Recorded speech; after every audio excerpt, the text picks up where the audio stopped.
Every team, every topic, everywhere. This is Believe.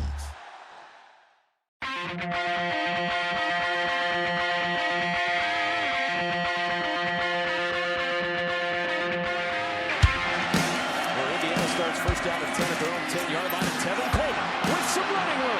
Tevin Coleman down the sideline. Coleman, one man to beat. Tevin Coleman's going to go 90 yards, and Indiana takes the lead. Randall L. scrambles, started off the pitch, keeps it himself down the sidelines. He could go. Antoine Randall L. touchdown. Rory going to the single coverage, end zone. Touchdown! He hits Cooper again. Hello, everybody. That's right. It's me. I'm back.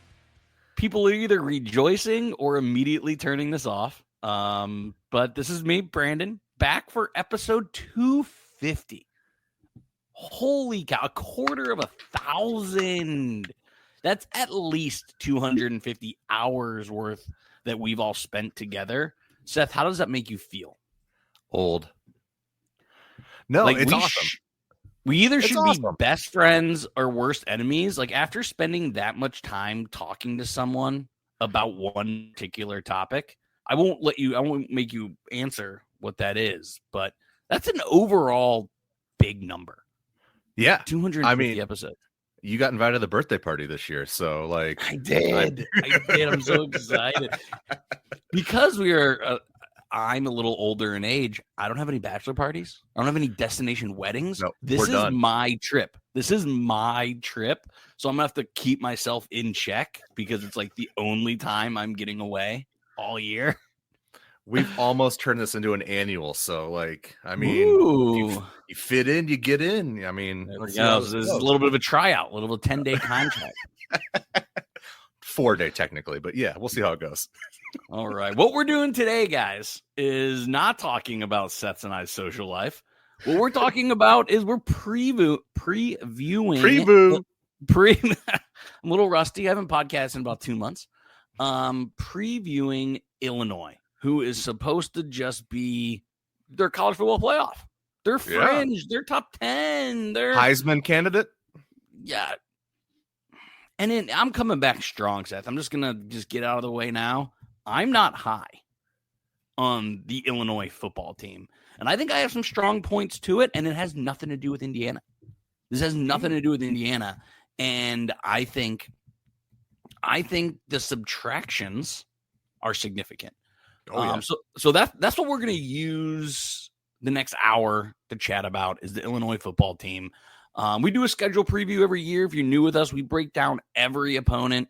We don't really talk about ways IU is going to win or prediction or anything real like that. This is just, we're going to talk Illinois. You're going to get Seth and I's take on Illinois for the next 30 or 40 minutes. And then, of course, we'll jump into a little bit of Brando's Randos. We'll get back to the previously scheduled program. But yeah, does that sound like a plan, Seth? Should we do the thing? Let's do it. Let's roll. All righty. So, Bragg, again, I'm not quite Ron Burgundy, but I like to stick to the script as much as possible. Bragg has news around the program. We're not going to talk about it. We're not going to talk about recruiting. We're not going to talk about the stadium upgrades.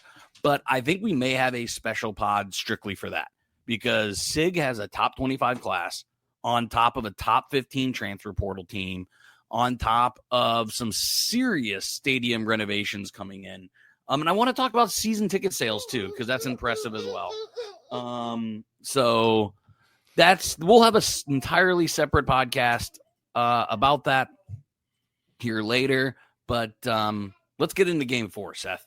Yeah, absolutely. And we're all recklessly assuming that IU will be coming into this game 3-0.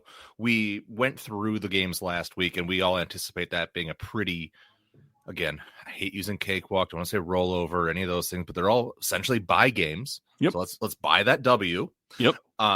Illinois should probably be in about a similar position. I haven't looked at their schedule. We'll do that much more in the as the closer to the season gets, but they're going to be coming in high. They're expecting themselves to be probably in the mid-teens ranked. it should be setting up to be a matchup, and they're both Big Ten openers for both teams. So it should set up to be a very interesting matchup of teams that should be pretty good, but maybe have no proof of it at this point. Right. So we'll see how it goes. You give the details. Yeah. So this is game 4 versus Illinois, going to be played here in Bloomington at this Memorial Stadium, Which is a huge factor. Huge factor in this game. But I think you and I like doing this more than Bragg does. But I kind of want to take a guess. Right now, I have the Big Ten games being played. Mm-hmm. Right? There's some games already locked. There is Washington State, 7:30. Okay, yep. There's Purdue, Notre Dame, 3:30. Sure.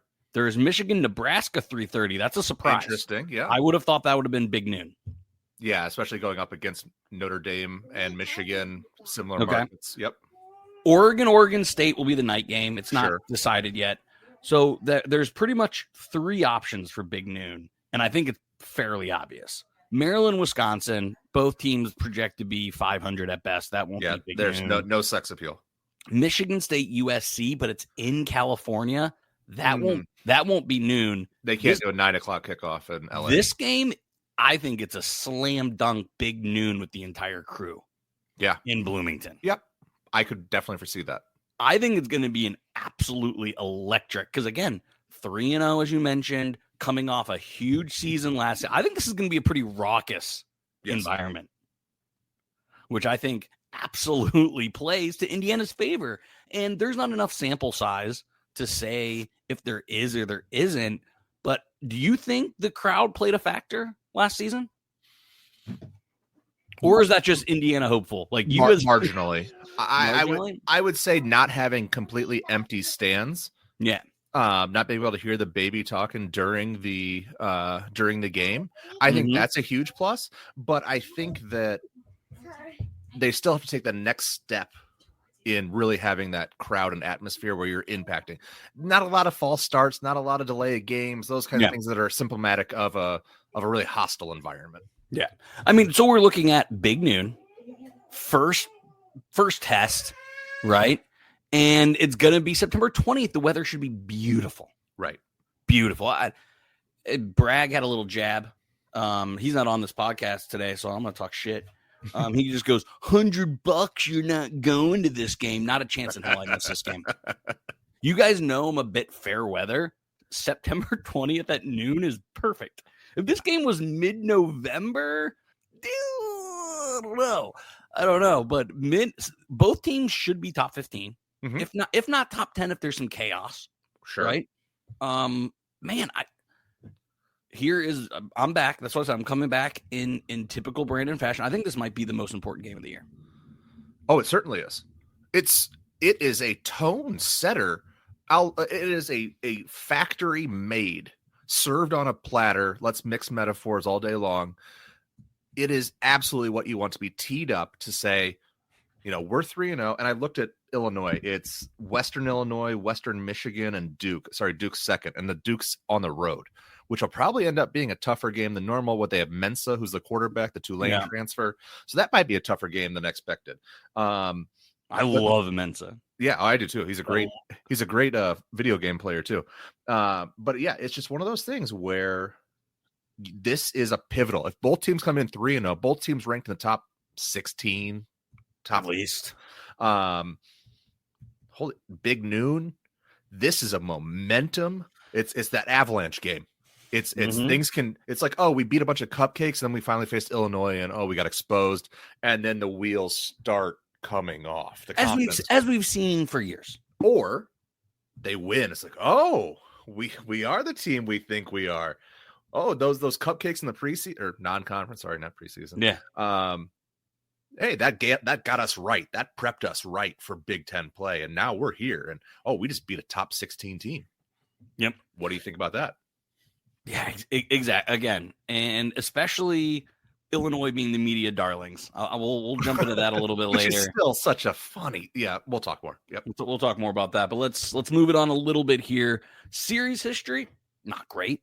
46 Illinois, 25 IU. But what side of it is IU great on? There are two ties. It make me a little sad. The previous matchup was a hell of a game. Hell of a shitting down their leg. There was almost a 300-yard receiver, a backup quarterback that threw for 400 yards, 48-45 Illinois in Champaign-Urbana.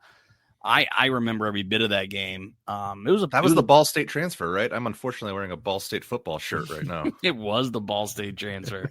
And then he the next game, I bet Illinois. I'm oh, they found something in this guy. And no, he was awful. I think he was either benched or Altmaier came back or something. Altmaier came back, yeah. Yeah. Largest margin of victory, 31 points by IU. 54 years ago. I didn't do the math. That was wow. Yeah. Wow. 1971. There we go. If there's one thing I'm good at, it's very simple mental math. Very simple subtraction. Preseason expectations. Let's do this. So this is where, are you gonna trust ESPN, the Big Ten Network, or are you gonna trust Vegas? Because you and I have both been at this long enough to know there's normally one right more often than the other. And at our favorite site, DraftKings has their over-under at 7.5.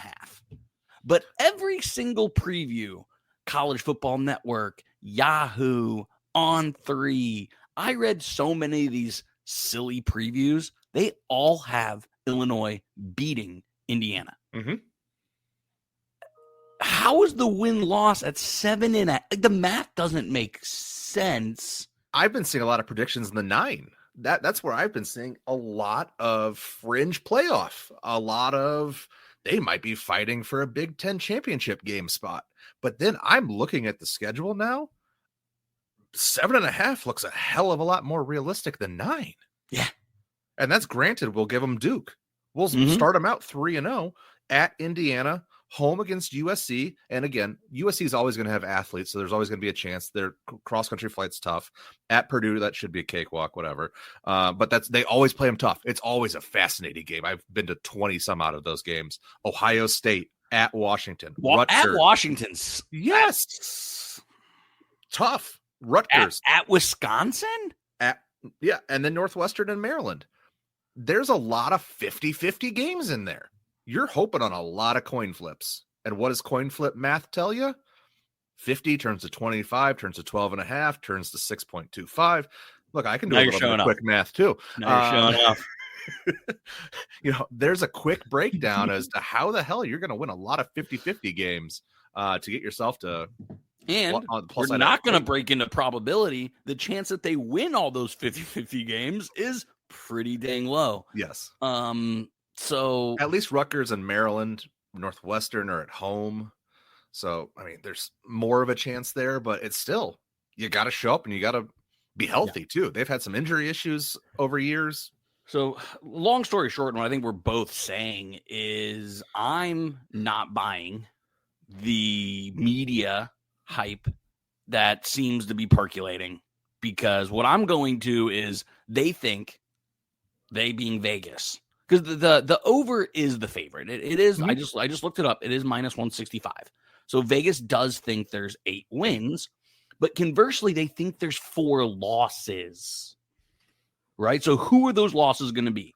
They're going to be Ohio State. Yep. But what other losses could they be projecting? I would think Indiana has to, on the road to Indiana, has to be a strong prediction for a loss in Vegas. Yeah. And I would also say, I would say they have Duke probably at 55-45. And then probably at Washington. Is that probably? I'd say that's probably 55-45 too. Yeah.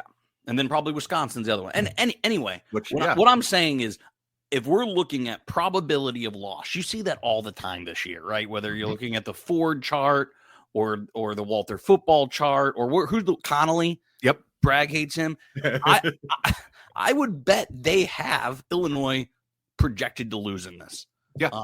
So anyway, I know Bragg isn't here. He would disagree with both of us. I'm taking the math nerds, which is Vegas and all these guys. So anyway, that's over under. Head coach Brett Bielema. I'm not going to read because as someone who just had a baby, I haven't worked out in like 10 weeks. And you know how hard I tried to lose all that weight. I lost like 40 pounds. I've gained 25 of it back. So I'm not going to put bad karma on myself and say what Bragg put down as Brett Bielema's name on the thing because I'm a little bit in my own feels for him. I remember my the husband, the father weight that I put on during pregnancy. I can't imagine having a second one. I would have done that all over again for sure. I mean, that was kind of my goal of losing the weight because I knew I would gain it. Oh, Right? honey, you want some ice cream? Great. Let's go get some ice cream. Oh, Fantastic. I rushed home, and before this podcast, I had a plate of lasagna, so, which is probably what Brett Bielema had too. Okay, probably had two. All right. So his fourth season at Illinois, he is 23-15. No mistake about it. He's been fantastic. He has been everything that they thought they were going to get from him. That's 8 wins a year. That's great for Illinois. Yep. And again, Bragg's not here. I'll say that probably 10 more times, and it'll be annoying 10 more times. No, everyone's enjoying it. People are well aware that he is not here. It's great podcasting. We haven't even got to Luke Altmaier yet. Brett Bielema's a good coach. Yeah. He's not a great coach. Nope. He loses, not a championship. He loses big games. Mm-hmm. He kind of crushes, or he kind of falters at expectations. What is this season? Mm-hmm. Brett Bielema's a little bit of a dog coach. And what I mean, like, he's better when people are doubting him. Exactly. Yep. Oh, I got a bad recruiting class. All right. Oh, okay. You don't know these guys? He's a bunch of 2 and 3 stars. Do you see what their high school records were? I mean, I got winners. Yeah, he's always got some little chip. Yeah, the chip guy. Yep. Yeah. He's so anyway. Again, I think he's doing great at Illinois. I think IU before SIG would have signed up for Brett Bielema in a heartbeat, 100 out of 100 times. If you told me they were going to win 7 or 8 games every year, best coach in program history. Hell yeah! So I do think Brett Bielema is a coach. Again, this season will be interesting. Can he finally shake that reputation that he's coached at enough schools to have that, and that's legitimate, right? He hasn't won the big game. He hasn't done well with expectations, and they're here this year. And it all starts with I'm going to cut out both of those words because I'll just say it because it's pretty funny 2 words put together. A darling overrated. So he's either a darling quarterback or an overrated quarterback. I've never heard a darling overrated. By the way, side note, guys, I told Bragg this was his worst outline of all time. It's a bad outline. The horrible outline. Coming from the guy who's never done a single outline in his entire 250 episodes. We started with the show. 250 outlines exist. I haven't done a single one. But this is Bragg's worst one. And he's not even here, and we still are using his outline. Still made him do it. Led by the nation's darling overrated quarterback. Bragg, that doesn't make any freaking sense, man. Okay. Let's get to Luke Altmaier, not Bragg. Let's get to Luke Altmaier. You're a fan, right, Seth? You're a fan? I thought he got a short shrift at Ole Miss. I thought he played well at his limited time at Ole Miss when Jackson Dart was hurt, and I was like, oh, he's their future. And then Jackson's Dart just kept staying and staying and staying, and it was like, all right, this guy clearly has no. Well, he got out to Illinois 2 years ago, so it's been a while, but it was just one of those things where you're like, this guy is supposed to be the truth coming out of Starkville, that was a weird thing, is from Mississippi State's campus and went to Ole Miss and then transfers to Illinois. Anyways, have you seen his face? Yeah, he's got the generic college quarterback face. It's a little derpy with like, Little Rascal alfalfa ears. Yeah. He has a little bit of if alfalfa was somewhat athletic, he'd grow up to be Luke Altmaier. He's like the generic when you're like 10 seasons in the future in NCAA football and they just have those generic computer faces. Like that's one that'll pop up every once in a while. Like, hey, That's good. All right, let's go into Luke Altmaier a little bit because I think there's some things you really, really like. Yep. I think there's some things really, really like with him. I'll do a little bit of back and forth. What I think you like is his touchdown to interception ratio. He doesn't turn the ball over that much. He's pretty good with the ball. The word I had written down was phrase I had was game manager, which is I was exactly going to follow up next. Well, I thought you were you were giving my points right for that. Yeah. He only averages 7 yards a throw. Mm-hmm. He is a check down king. Yep. He is Alex Smith. Mm-hmm. You can win a lot of games with Alex Smith. You won't lose games with him. That's probably a better way of saying that. But here's where he's not very, very Alex Smith like. He only completes the ball at a 60% clip. How can you check down that many times and only complete? Like, I want that to be 65, 67. Shoot, if you're only throwing the ball 7 yards down the field, I'd argue you want that to be in the 70s. Pat Bryant was their really good receiver last year, right? Yeah. Stud. Lots of deep balls with him, and they were effective more often than not, but he did push the ball downfield. I just don't think it was very effective. And when it was, it would go for a touchdown because that guy was a freak.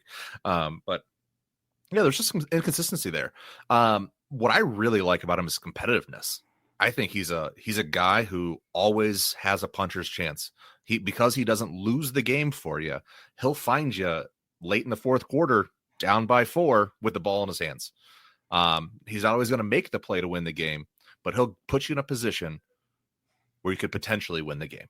So there's a lot of good things to like about him. So here's another thing I wanted to bring up, and I think this is the most important stat. He had a good year last year. Mm-hmm. He did. He had a good year. Are you do you buy into home and away splits? Yes. I mean, let me throw this at you. At home, 63%, 8 yards an average, 14-1 touchdown to interception ratio.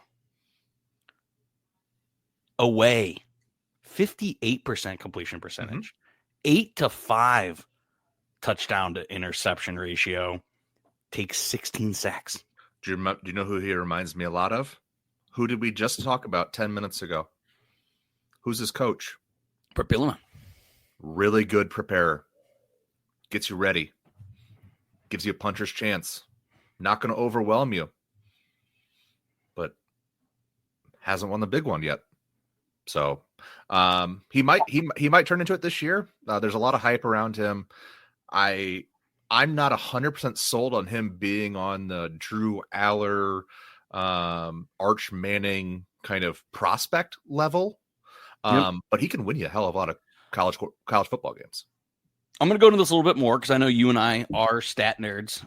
Bragg would already be like yawning into the mic. Now Altmaier is a beast in September, an absolute beast in September. 68% completion percentage, 7-1 touchdown to interception ratio, and over 800 yards. Who do we play in September? We play Illinois in September, but listen to this. No. Who do they play before? There's usually cupcake month, though. Yeah, exactly. Listen to these quarter by quarter stats. Now, this is all 2024. We've all said we think he had a great year last year. Mm-hmm. Quarter by quarter stats. First quarter, 67% completion percentage, 7-2 touchdown interception ratio. Again, largely scripted plays. Second quarter, 66 percentage, 7-1 touchdown ratio. Pretty good. Third quarter. So we've made adjustments now. We've had halftime. We've made adjustments. We're doing new schemes now. Tell me what.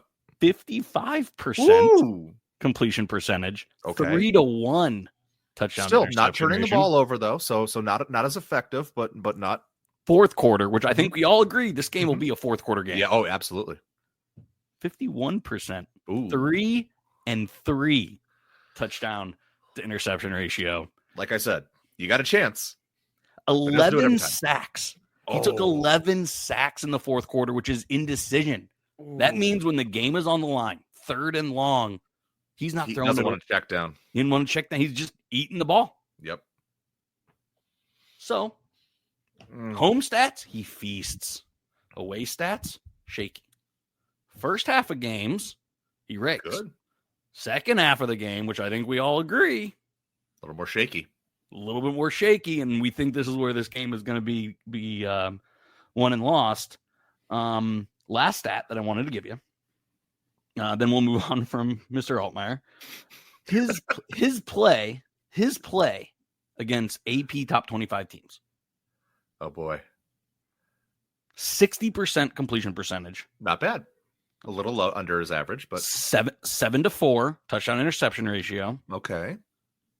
17 sacks though. Yeah. Yeah. And who does IU have lining up against him? Again, this isn't what this is about, but Right. Again, last time I checked, Mikal Kamara. Great edge rusher. So I think Luke is going to have a tough game. I think his away stats speak to that. The top 25 stats speak to that. This game's going to be in the fourth quarter. His fourth quarter stats don't lie. So the offense is begins and ends with him. Is that fair? Yeah, absolutely. And I think I got 2 points I want to make real quick, and then we can move on to whatever else because we got a lot to get through still. But 2 additional things is I'm not going to tell you to watch a lot of non-IU games. If you're an IU football fan, you probably like college football in general. Otherwise, you've been putting up with a lot of stuff for a long time. Watch Illinois at Duke. That will be a very good litmus test for what to expect on the road. Should be a close game. Should be against a fairly high-scoring Duke offense.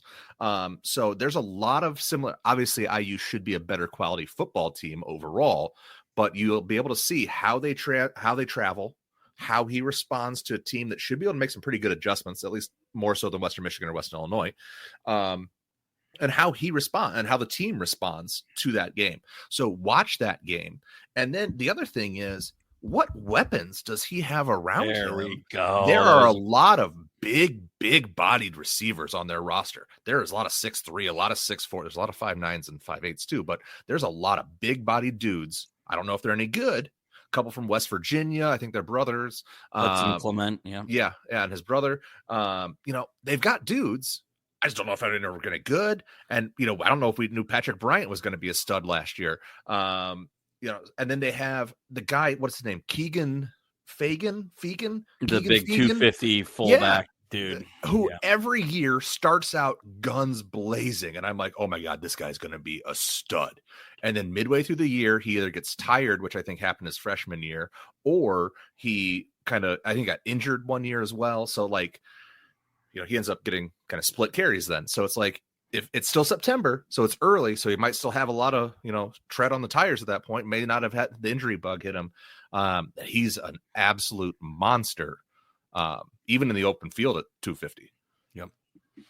I want to talk a little bit more on the weapons, and then I want to jump over the defense because I do think pretty stacked there. The wide receivers, they lose their top 2 receivers. Pat Bryant, who you mentioned a bunch of times, and Zachary Franklin. Did he end up get drafted late in the end? Oh, I didn't. Doesn't matter. Oh. He was really good. He was their second best receiver. They don't bring a tight end back that had more than 16 passes, so tight ends are irrelevant. Their leading rusher, Josh McCray, is now going to be playing at Georgia. Yep. So all they have is Caden Fagan and then Aiden Lowry, who has 489 yards over 4 scores, but I think he is pretty old. That's not good, career stats. Lowry is a redshirt junior, so 3 seasons of football, and he's put up 600 yards.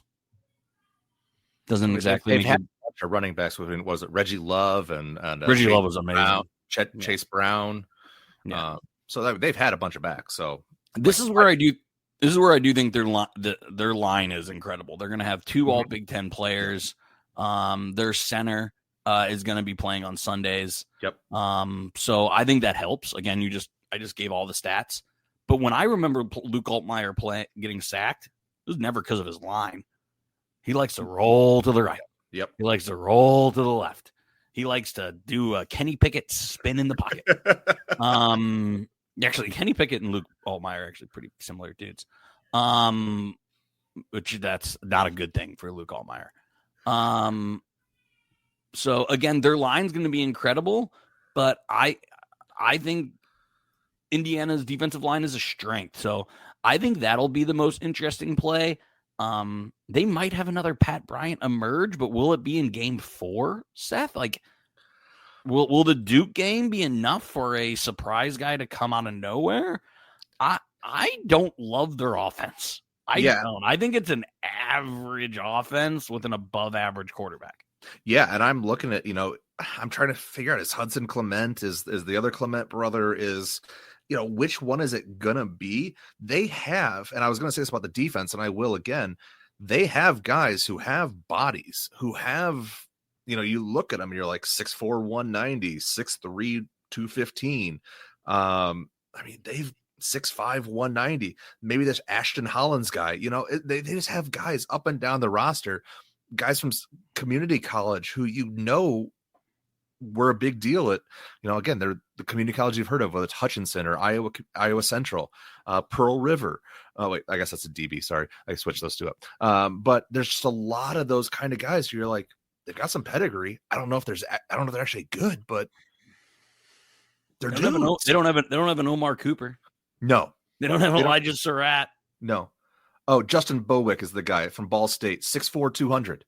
Like, I don't know if he's any good, but if I had a 6'4", 200-pound body, I'd figure out how to use it. Yeah. A lot of guys don't. Look at Jonathan Mingo. All right, let's jump. Again, overall, I'm not scared of their offense at all. I think their line is incredible. I think they'll probably have a top 3, top 4 line, but their running back isn't overly impressive. Fagan's not going to break a big one, right? I mean, look at Hemby last year. Like, if you're telling me Fagan has to run the ball 5 to 6 times against the nation's second best rushing team last year, okay. I like Fagan isn't going to, like, in my mind. Look what! Oh my God, I'm blanking on the Notre Dame running back that went 99 yards in the. Was that Jeremiah Love? Yeah, these are the guys. He beat you. Hemby beat you. Yeah. It's not Fagan who's going to beat you. And their pass catchers aren't impressive. So, now their defense. Hold on, let's take our commercial break here. Okay, cool. This episode is brought to you by your go-to expert in the Indiana real estate market. Whether you're looking to buy, sell, or invest in a home right here in the heart of the Hoosier country, Garrett Lawton with True Blood Real Estate is the agent that you need. He's not just a real estate agent, he's a Hoosier fan just like you.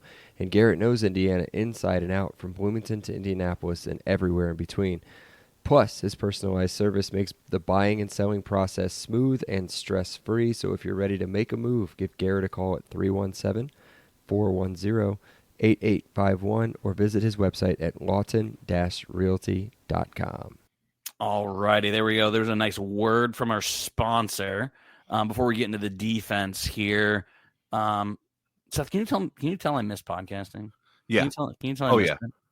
Yeah. I miss talking football. You're like, I don't know if I can get 20, 30 minutes out of this. We're 32 minutes in. We haven't got defense yet. Well, there's obviously less to talk about. I don't have numbers on Gabe Lucas as their starting linebacker, right? Other than he was all Big Ten last year. Mm-hmm. They're returning 8 guys on a good defense last year. But they also do the thing where they started 23 guys or something like that. They had some kind of ridiculous double deep that they claimed all starters. Yeah. And here's the thing that I think is, I'm going to go not position by position, but 11 starters and just give you the seniority on this team. Mm-hmm. Redshirt senior. Yep. Redshirt junior. Mm-hmm. Redshirt junior. Senior. Redshirt senior. Redshirt senior. Redshirt senior. Redshirt senior. Redshirt junior. Redshirt sophomore or senior. Redshirt senior. Senior. 8 of them coming back as starters. Mm-hmm. I think this defense is going to be very good. The lines aren't out for this game. Whatever it is, I'm taking the under. I think you could potentially see, I think it's a lock for 2 top 25 defenses. This could be 2 top 20 defenses this year. They're The only question mark, they run a 3-4, Yeah. and their 3 projected starters are all transfers. Yep. But they're redshirt senior, redshirt junior, redshirt junior. So they're transfers coming with experience. Their strength is in their secondary. The best player on their team's a linebacker. I'm not real sure how Indiana's offense, and that's not what this podcast is about, but I'm not real sure how you attack this defense.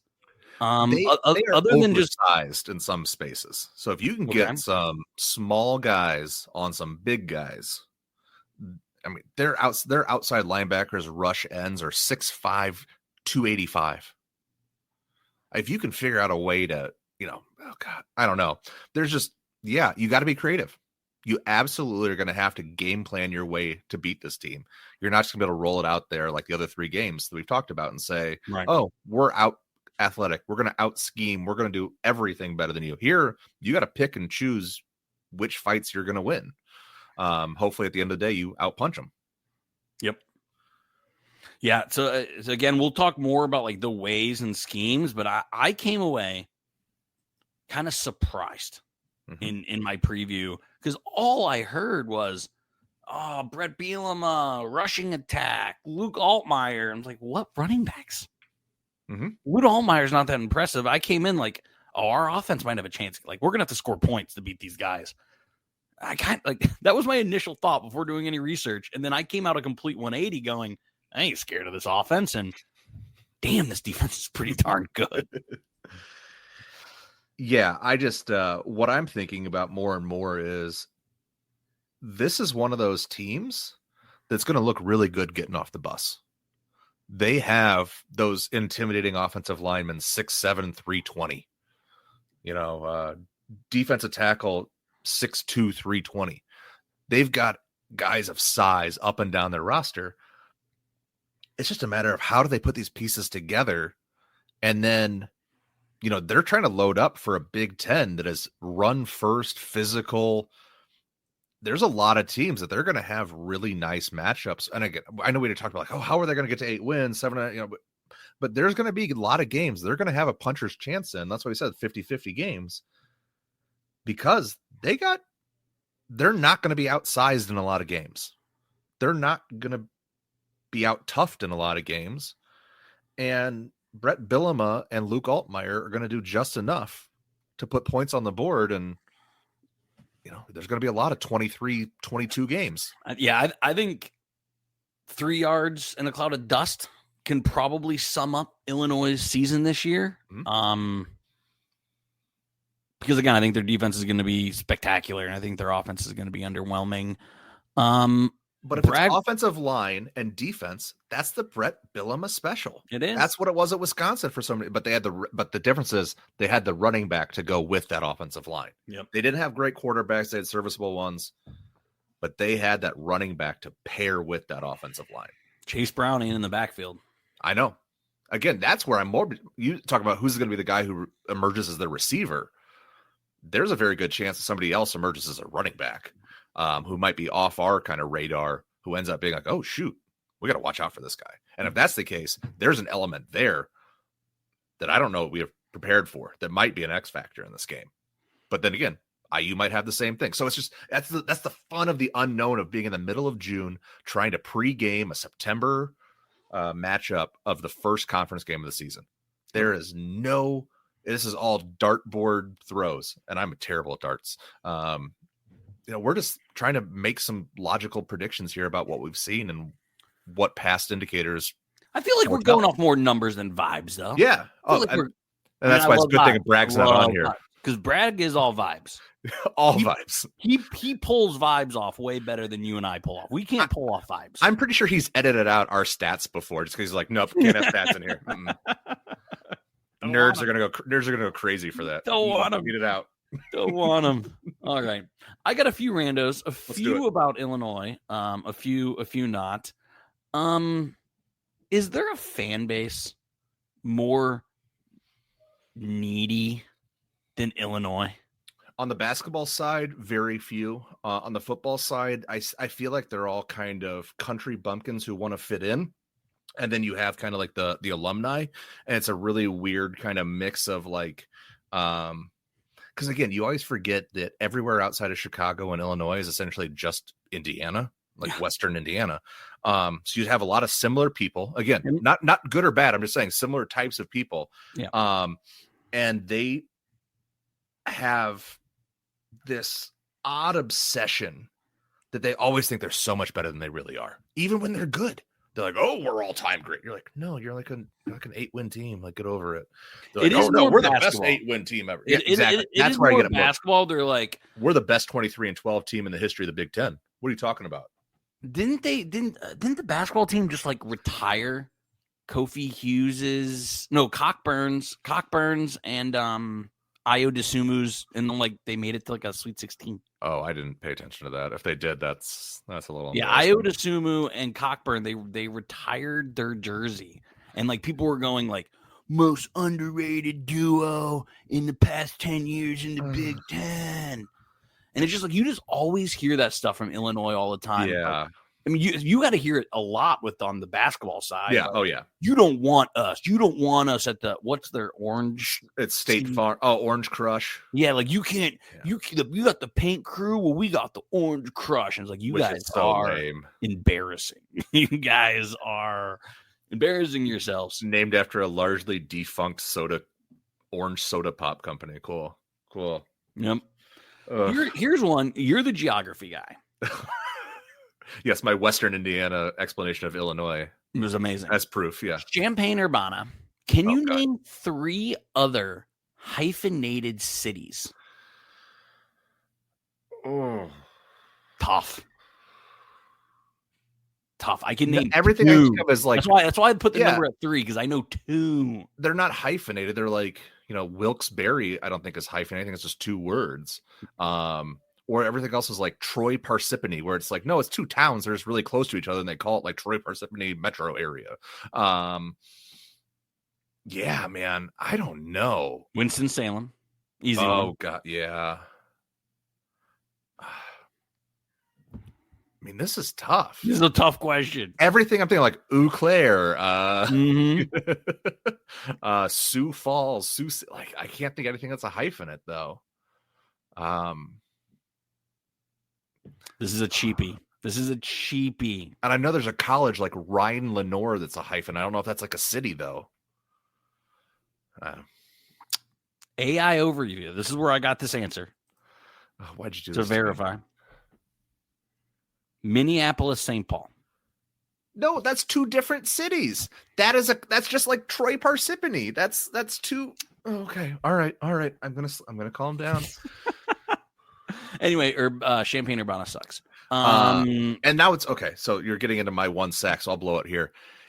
It's changed names. It is now Urbana-Champaign. In my lifetime, yes, it's UIUC, University of Illinois at Urbana-Champaign. My whole entire life, been going there for 30 plus years. It was Champaign-Urbana. We even called 100%. It Chambana. Now they're calling it Urpain or some forsaken thing too. Horrible. When did this happen and why? Oh, what is that paradox called? Where something changes and people just like the enshittification? No. No, something of the Mandela effect. Oh yeah. Okay. I was gonna say that or Dunning-Kruger, but I don't think that's it was right always either. Urbana-Champaign. It always was. It was never Champaign-Urbana. Stop it. You cut it out. There's a cornucopia in the Fruit of the Loom logo, I swear. Right, exactly. Exactly. Let me show you my ass right now. Prove it. Last thing, everyone can turn it off because this is about me. What is one thing you miss and one thing that you you miss the least about the newborn stage of a baby?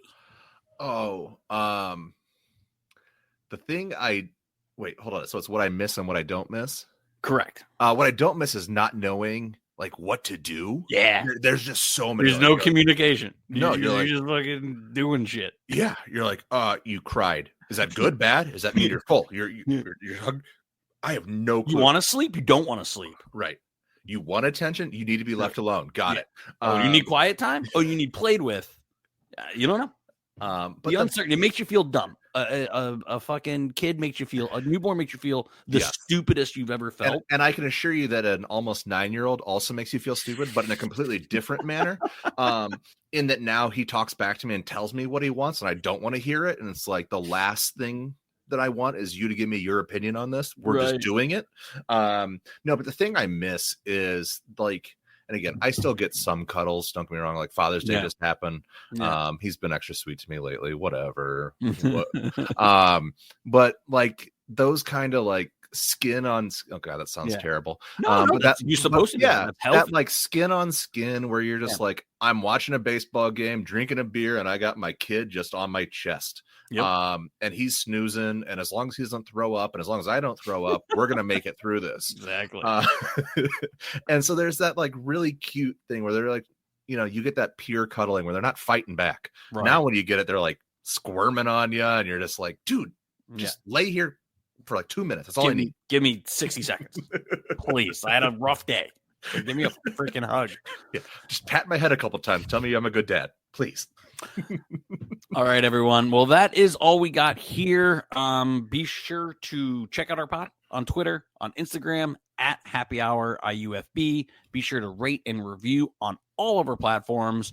I'll be back for the rest of the fucking preview for the season. And as long as I make it through Seth's weekend, I'll be here throughout the entire year. Next week, we are previewing, I should know this, but I don't, because I don't have it in front of me.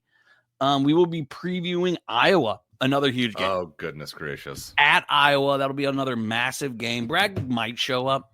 I don't know. They'll show up in Iowa, that's for sure. He's gloating that his Stanley Cup team that he's been rooting for like less than a half a decade won a back-to-back. His Southern hockey team. When it's, first of all, not the first team in the salary cap age to win a back-to-back, not even the first Florida team to win a back-to-back, and he's acting like it's the greatest milestone, dynasty, being all brag, and he's, you know, doing brag things. Love you, happy for you, cherish this, but also act like you've been there. And isn't it cheating to claim the whole state when the state has another hockey team? Like, with an arguably better history. Right. Like, you're completely obliterating the fact that Tampa Bay exists. And you're just like, oh, this is the Florida hockey team. Well, I dislike both Florida hockey teams. Well, yeah, I do too. Yeah. Florida hockey just sucks. Go Canucks. Root for Canadians. I mean, it also helped that I had a future with the Oilers, plus 1,100. I bet him to start.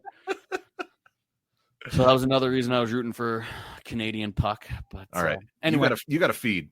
I do, like literally 2 minutes. Yep. All right, everyone, take care. Glad to be back. Seth, been a blast. Yep. See ya. Cheers.